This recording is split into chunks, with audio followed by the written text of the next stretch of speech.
Hey everybody, this is Evan with the Grainiac, and welcome to part 2 of my DIY audio acoustic diffusers.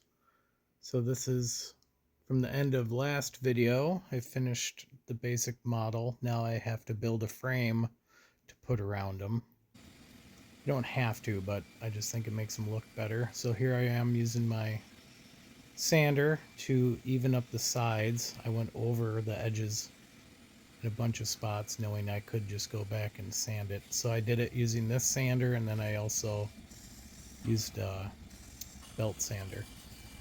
So as you see, it doesn't take a lot of force, but I'm trying to make it as even as I can.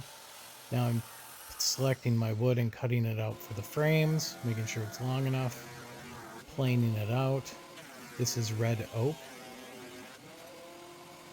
I scored a whole bunch of red oak, 3,000 board feet roughly, for about $380 on a online auction site. I've been using up that wood for the last probably 5 years now, and I still have that big pile there, some cutoffs. So that's why I made this audio diffuser in the first place, because I had a lot of cutoffs, odds and ends. I like the look of diffusers. They're expensive, and I wanted to make some unique ones, so that's why mine aren't just square. I had some long pieces, some sideways, some grain up, some grain long.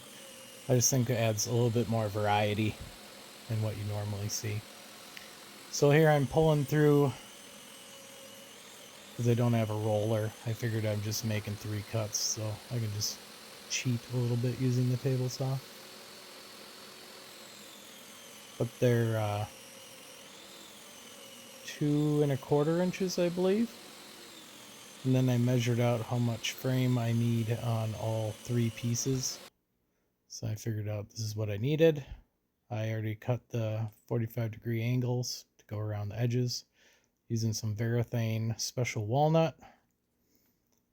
So put it on, wait for 5 minutes, and then you rub it with a clean cloth. All the excess comes off. So I've been using this special walnut stain on everything, so let me know what you think of that.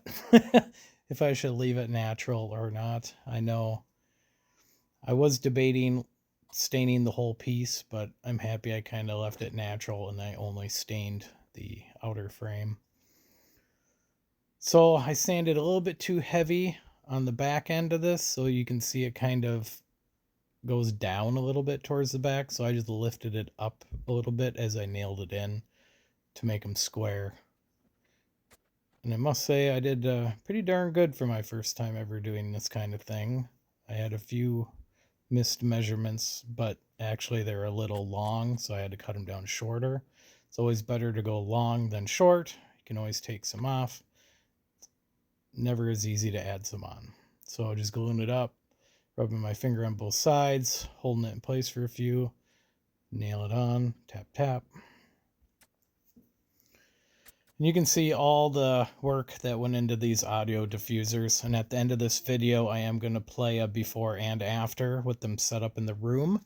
Hopefully, if you're listening on speakers or headphones, let me know if you can tell a difference with or without them.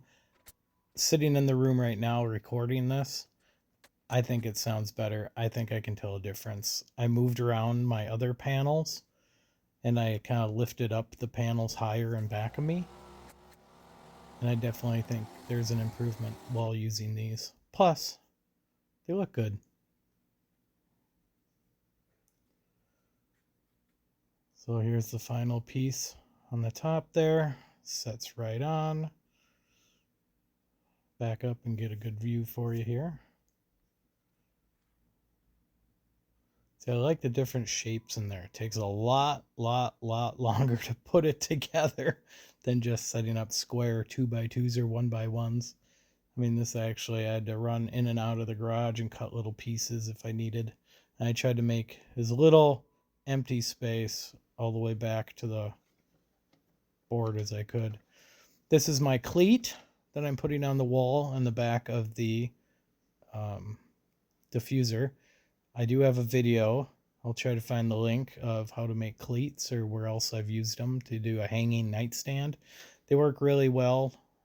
low profile, very strong. If you get it into a stud, you only need one screw, and these audio diffusers were heavy. I'd guess the big long one was, I don't know, 10 pounds at least, maybe 12. Then the other smaller ones are 10. So make sure it's level on there. Make sure the one you're putting on the wall is level and in a stud. And here we go. This is before.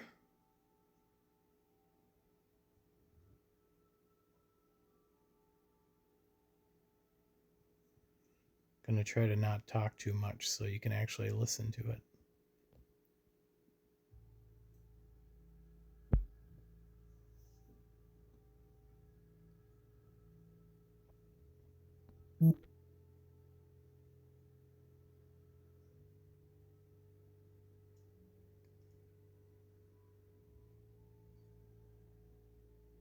This is my theater room.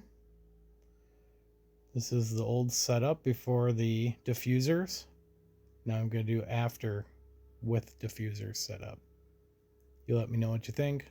Make sure to like, subscribe, come back for more. I'm always doing weird projects. I'm going to be updating a rainbow play set next week as some of the boards have rotted out, so I'll show you how to do that. And here's with the diffusers. Same video.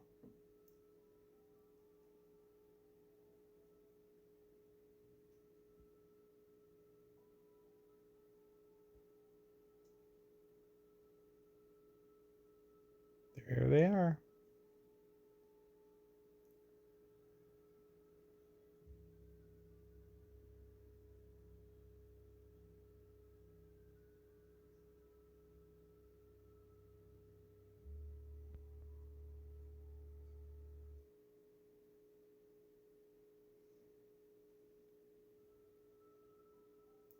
And again, let me know what you think. Leave a comment, like, and check out some of my other videos.